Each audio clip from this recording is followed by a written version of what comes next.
जब इस स्थान से जगन्नाथ जी की प्रतिमा को जगन्नाथपुर ले जाया गया तो यह स्थान रिक्त हो गया, खाली हो गया।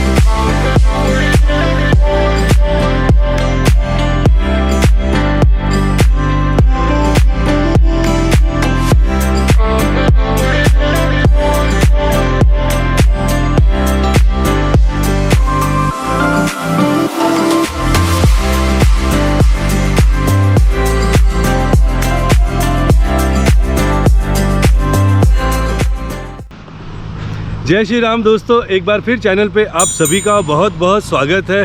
दोस्तों, मेरे इस प्रभु श्री राम वनगमन मार्ग की यात्रा में, इस रामायण की यात्रा में आज मैं पहुंचा हूं छत्तीसगढ़ राज्य के महानदी के तट पर स्थित माता शबरी के जन्म स्थान शिवरी नारायण तीर्थ पर। शिवरी नारायण तीर्थ जो है ये छत्तीसगढ़ राज्य का बहुत प्रमुख तीर्थ स्थान है और भगवान श्री राम अपने वनवास के समय यहाँ पर आए थे और यहीं से महानदी को पार करके वो अपनी वनवास की यात्रा में आगे बढ़े थे। इस तीर्थ स्थान को यहाँ छत्तीसगढ़ का काशी भी कहा जाता है क्योंकि लक्ष्मण जी ने यहाँ पर एक अनोखे और अद्भुत शिवलिंग की स्थापना की है।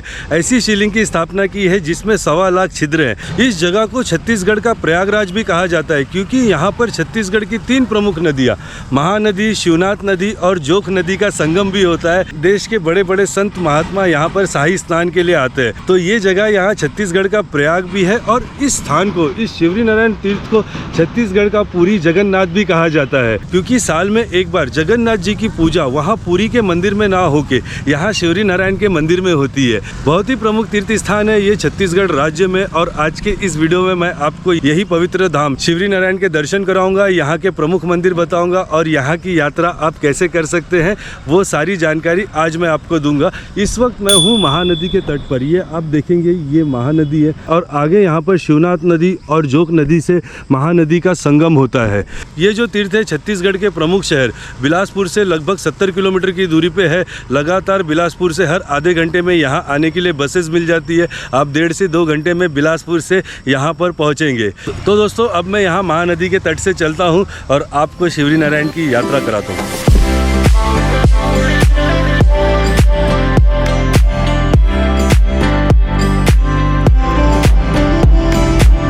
तो दोस्तों, अभी मैं यहाँ प्रसिद्ध लक्ष्मेश्वर मंदिर के गर्भगृह में आया हूँ और ये जो यहाँ पर 1.25 लाख छिद्रों वाला शिवलिंग है और मैं आप लोगों को शिवलिंग के दर्शन करा रहा हूँ। मंदिर की जो जानकारी है, शिवलिंग की जो जानकारी है वो पंडित जी तो देंगे, लेकिन मैं आपको बताता हूँ ये जो शिवलिंग है ये ज़मीन से 27 फीट नीचे है और 27 फीट नीचे है और इस शिवलिंग में 1.25 लाख छिद्र के साथ साथ में 3 कुंड है।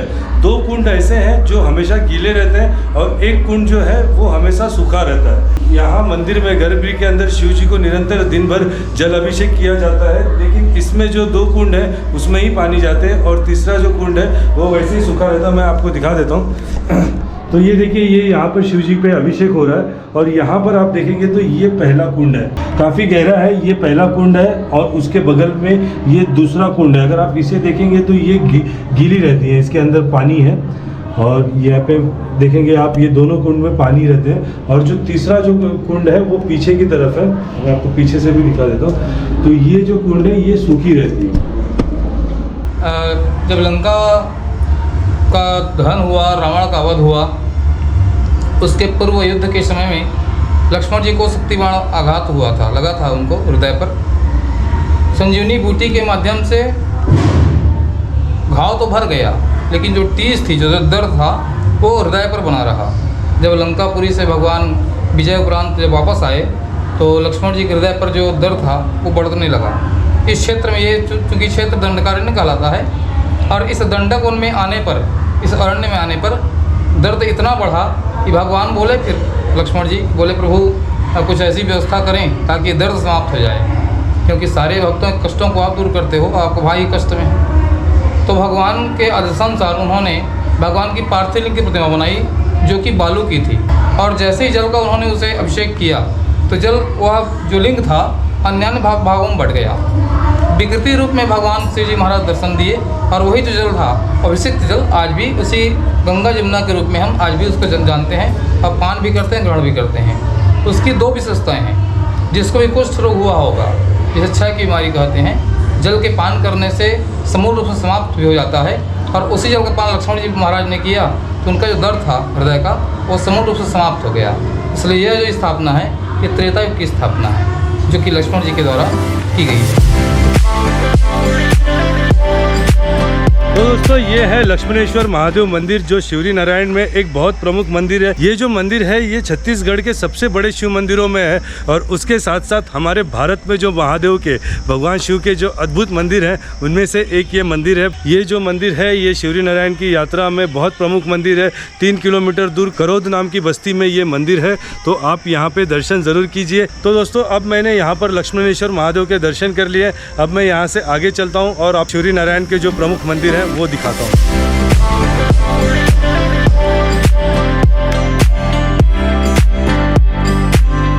तो दोस्तों लक्ष्मणेश्वर महादेव मंदिर के दर्शन करके आप 500 मीटर थोड़ा आगे आएंगे तो आपको यहाँ पर करोद में एक और बहुत पुराना मंदिर मिलेगा। ये जो मंदिर है लगभग ऐसा माना जाता है 10वीं और 11वीं सदी का मंदिर है। यहाँ छत्तीसगढ़ में पांडु वंशीय राजाओं का भी शासन था, उस दौरान किया गया है। तो पहले मैं आपको ये मंदिर दिखाता हूँ और उसके बाद फिर मैं आपको इस मंदिर के बारे में बताता हूँ। ऐसा माना जाता है ये जो मंदिर था सर्वप्रथम जो था ये भगवान विष्णु का मंदिर था और अभी जो यहाँ पे मूर्ति स्थापित है महिषासुर मर्दनी देवी की मूर्ति स्थापित है जो महिषासुर का वध करते हुए दिखाया गया है। और अब इस मंदिर का जीर्णोद्धार हुआ है और इस मंदिर को अब यहाँ पर सबरी माता मंदिर कहते हैं। ये सबरी जी को समर्पित मंदिर है। ये छोटा सा ही मंदिर है लेकिन ये मंदिर बहुत खूबसूरत है और ईंटों से ये मंदिर बनाया गया है। ये छत्तीसगढ़ में बहुत पुरानी परंपरा थी ईंटों से मंदिर बनाने की, तो ये जो मंदिर है ये वही बहुत पुरानी पद्धति से बनाया गया मंदिर है। और आप मंदिर के अंदर भी देखेंगे तो यहाँ के पिलरों में भी काफ़ी अच्छा काम किया गया है, काफ़ी अच्छी नक्काशी की गई है। तो ये मंदिर जो है ये लक्ष्मणेश्वर मंदिर के बिल्कुल पास में ही है। यहाँ पे अच्छे गार्डन्स बनाए गए हैं, बैठने के लिए सीटिंग अरेंजमेंट की गई है और बीच में ये एक छोटा सा मंदिर है और आप यहाँ पे आके दर्शन कर सकते हैं। और इस मंदिर के पास में मैं अभी यहाँ आ रहा था तो रोड के उस पार भी कुछ मंदिरें हैं जो बहुत पुराने मंदिर लग रहे थे, तो मैं वो भी मंदिर आपको दिखाता हूँ। फिर इसके बाद हम शिवरी नारायण के मुख्य मंदिर की तरफ चलेंगे। तो ये यहाँ पे ये मंदिर है और ये आप यहाँ पे देखेंगे तो ये काफ़ी अच्छा गार्डन वगैरह बनाया गया है।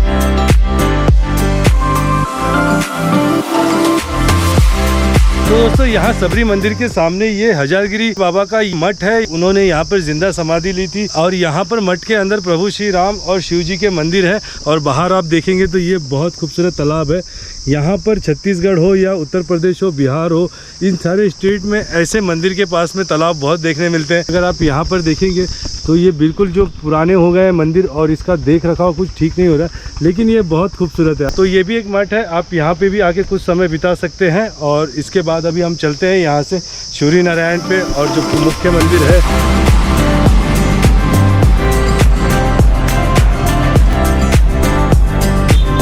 दोस्तों अभी मैं यहाँ पर शिवरी नारायण का जो मुख्य मंदिर है, मैं मुख्य मंदिर के पास आ गया हूँ। ये आप देख सकते हैं यहाँ पे मंदिर का प्रवेश द्वार है। तो अब मैं ये प्रवेश द्वार से अंदर चलता हूँ और आपको यहाँ शिवरी नारायण तीर्थ का जो प्रमुख मंदिर है उसके दर्शन कराता हूँ।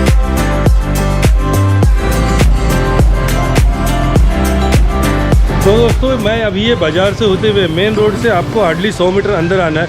100 मीटर जब आप अंदर आएंगे तो आपको दोनों तरफ पूजा पाठ प्रसाद के दुकान मिलेंगे। और उसके बाद ये यहाँ पर देखिए ये मुख्य मंदिर है। ये मुख्य मंदिर में अंदर जाने का रास्ता है। तो अभी हम यहाँ से अंदर मंदिर में चलते हैं।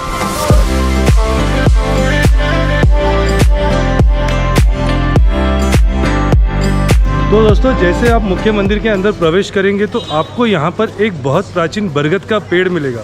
ये जो बरगद का पेड़ है इसे कृष्ण वट कहा जाता है। यहाँ पर मैं आपको ये बरगद का पेड़ दिखाता हूँ। देखिए ये जो है ये वट वृक्ष है जिसका जो आकार है, पत्ते का आकार है वो एक डोंगे, एक बॉल, कटोरे की तरह है। ये जो आप देख रहे हैं इस पेड़ के सारे जो पत्ते हैं वो कटोरे के आकार में है और इस वट वृक्ष के हर एक पत्ते पर शेषनाग की आकृति बनी है।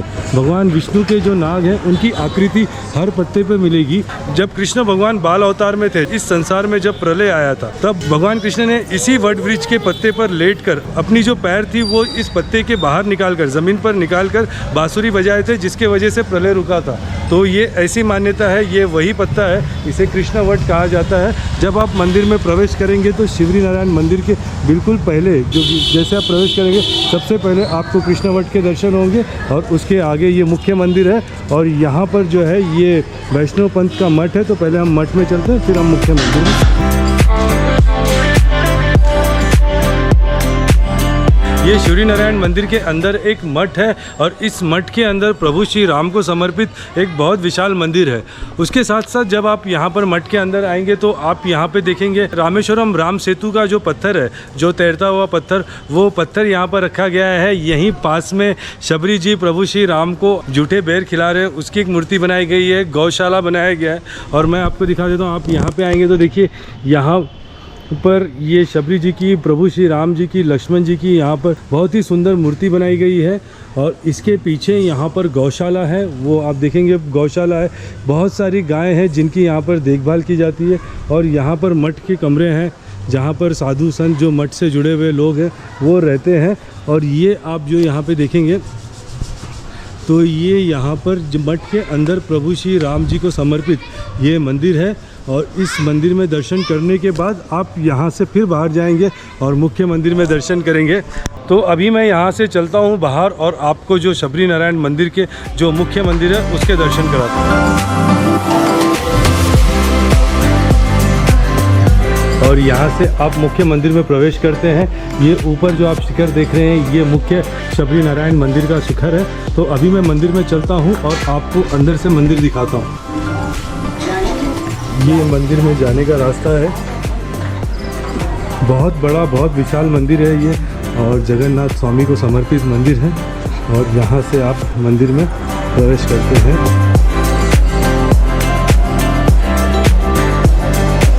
तो मेरा सौभाग्य है कि मुझे यहाँ पर आज शिवरी नारायण मंदिर में आकर भगवान के दर्शन करने का मौका मिल रहा है। और मेरे साथ में अभी जो मंदिर के जो पुजारी हैं वो हैं, जो मुख्य पुजारी हैं वो अभी आ रहे हैं। मैं उनका इंतज़ार कर रहा हूँ। वो जैसे आएंगे तो वो गर्भगृह में मुझे ले जाएंगे और यहाँ के मंदिर की जो संपूर्ण जानकारी है और यहाँ की जो मूर्ति की सारी जानकारी है वो मुख्य जो मंदिर के महंत हैं, जो पुजारी जी हैं, वो आपको देंगे। यहाँ उनकी पीढ़ियाँ 57-58 पीढ़ियाँ उनकी हैं जो ये मंदिर की पूजा कर रहे हैं। वो अभी आते ही होंगे और वो आते ही मैं आपको इस मुख्य मंदिर की संपूर्ण जानकारी देता हूँ। मैं यहाँ का प्रधान पुजारी पंडित हरीश तिवारी होगा। ये यहाँ का मुख्य मंदिर है। ये श्रीनारायण भगवान जी की प्रतिमा है और ये बाद में लक्ष्मण जी की मूर्ति पधारी हुई है। ये जो मूर्ति है ये शंभु मूर्ति है, जमीन से प्रकट हुई मूर्ति है। इस स्थान को हम लोग जगन्नाथ जी का मूल स्थान मानते हैं। यहीं से जगन्नाथ जी की प्रतिमा को उड़ीसा के जगन्नाथपुरी में स्थापित किया गया है। भगवान एक दिन के लिए जगन्नाथ जी माघ पूर्णिमा में यहाँ पे विराजमान होते हैं और ऐसा बताया जाता है कि जगन्नाथपुरी में उस दिन भोग नहीं लगता, उस दिन यहीं पर भोग लगता है। उस दिन जगन्नाथ जी के आने की खुशी में हम लोग पूरे मंदिर गए, गर्भगृह के साथ साथ पूरे मंदिर परिसर को फूलों से सजाते हैं। तो ये स्थान को हम लोग जगन्नाथ जी का मूल स्थान मानते हैं। यह जो मंदिर है यह रामायण से भी संबंधित यह मंदिर है। जब भगवान छत्तीसगढ़ में आए, ये दंडकारण्य का क्षेत्र है, ये तो बिलासपुर होते हुए यहाँ भी आए हैं और यहाँ इसी स्थान पर काफ़ी लंबे समय तक भगवान ने रुककर विश्राम किया है। यहाँ से भी नदी उस पार करते हुए भगवान जो है रायपुर तरफ आगे बढ़े हैं। लगभग 2,500 से 3,500 साल पहले का मंदिर है। इतना बड़ा ये जो मंदिर है ये मोटा मोटा पत्थर है, इन्हीं 4 पत्थरों पर ही पूरा मंदिर खड़ा है। ऊपर में आपने अभी देखा है कि वो श्री यंत्र बना हुआ है। हिंदुस्तान के बहुत गिने चुने मंदिरों में आपको मंदिर के गर्भगृह के अंदर में श्री यंत्र देखने को मिलेगा। विशेष तंत्र शक्ति से बना हुआ है मंदिर है। आप यहाँ जो मनोकामना मांगते हैं या जो मन्नत रहता है उसको मांगने से भगवान उसको शीघ्र से शीघ्र पूरा करते हैं। जब इस स्थान से जगन्नाथ जी की प्रतिमा को जगन्नाथपुर ले जाया गया तो यह स्थान रिक्त हो गया, खाली हो गया। तो इस स्थान की पूर्ति के लिए फिर भगवान जमीन से प्रकट होकर ये जो मूर्ति अभी आप सामने में जो देख रहे हैं ये जमीन से प्रकट हुई मूर्ति है, शंभु मूर्ति है। यहाँ पे एक कुंड है, उसमें हमेशा जल बना रहता है। इसका जो जल है कभी घटता नहीं, कभी बढ़ता नहीं, कभी गंदा नहीं होता। रोहिणी कुंड बोलते हैं। और बाद में लक्ष्मण जी की मूर्ति को स्थापित किया गया है। माता शबरी जी का जन्म स्थान होने की वजह से यहाँ का नाम पड़ गया शबरी नारायण, जो धीरे धीरे अपभ्रंश होकर वो शिवरी नारायण हो गया।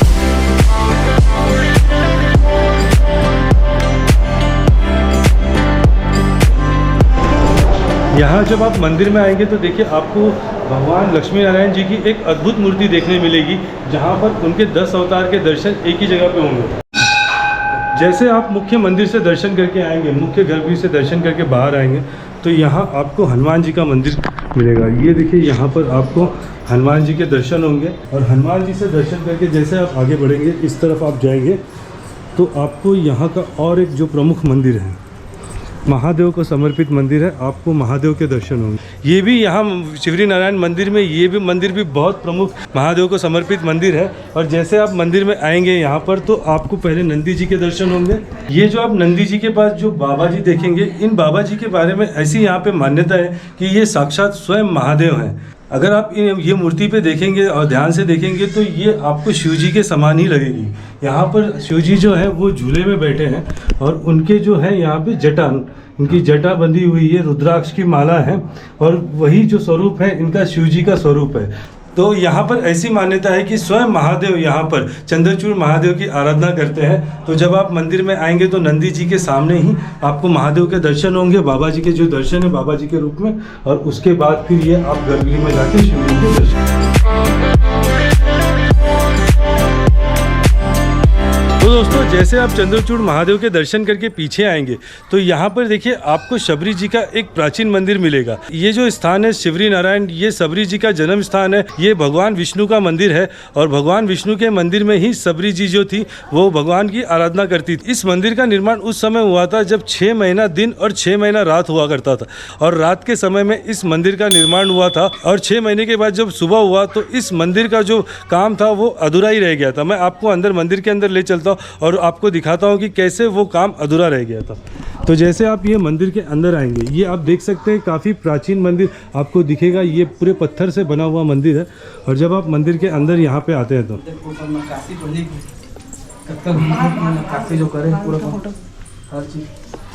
आप यहाँ दीवार पे देखेंगे, यहाँ पर आप देखेंगे तो पूरे पत्थर के नक्काशी किए हुए आपको दिखाई देंगे। यहाँ पर 2 घोड़े और बीच में भगवान विष्णु है। आप यहाँ पे देखेंगे 2 घोड़े और बीच में भगवान विष्णु है पूरे दीवार पर। लेकिन जब आप इसके दूसरी तरफ देखेंगे तो यहाँ पर सिर्फ आपको एक घोड़ा दिखाई देगा और पूरी दीवार जो है यहाँ पे कोई नक्काशी नहीं है, लेकिन यहाँ पे मार्किंग की गई है। ये मार्किंग हज़ारों वर्ष पहले की है। यहाँ पर भी विष्णु भगवान की मूर्तियाँ लगने वाली थी बिल्कुल इस तरह से, लेकिन सुबह हो गई तो सुबह होने के बाद ये जो काम है वो अधूरा रह गया। और आप जब इसके अंदर आते हैं, मंदिर के अंदर आते हैं तो आपको यहाँ पर विष्णु जी के दर्शन होंगे और ये विष्णु जी की मूर्ति है यहाँ पर। ये जो मूर्ति है और ये जो मंदिर है, यहाँ पर एक बार बहुत तेज बिजली गिरी थी जिसके वजह से यहाँ पर जो स्थापित भगवान विष्णु की मूर्ति है वो खंडित हो गई थी। तो अभी आप जब यहाँ पर मंदिर में देखेंगे तो यहाँ भगवान विष्णु की पूजा नहीं होती है, सिर्फ उनका दर्शन कराया जाता है, क्योंकि ये जो मूर्ति है ये यहाँ पर खंडित मूर्ति है। शबरी जी यहीं पर भगवान विष्णु की आराधना करती थी।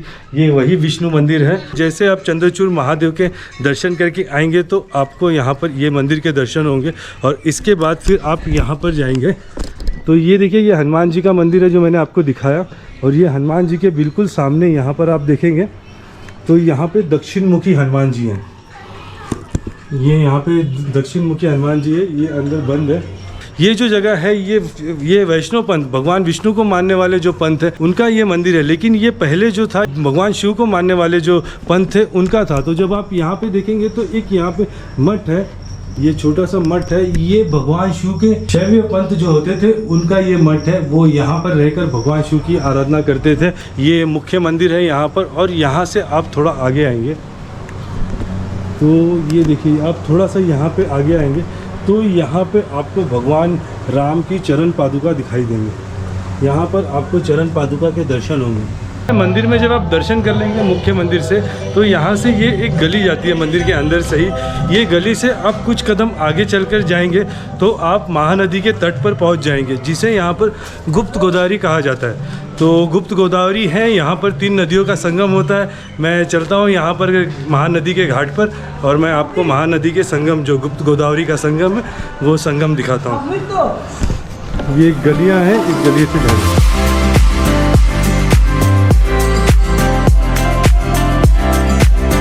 तो दोस्तों शिवरी नारायण मंदिर में दर्शन करके अभी मैं मंदिर के पीछे ही यहाँ पर महानदी के तट पर आया हूँ। ये जो आप मेरे पीछे देख रहे हैं ये महानदी है जो यहाँ छत्तीसगढ़ की सबसे प्रमुख नदी है।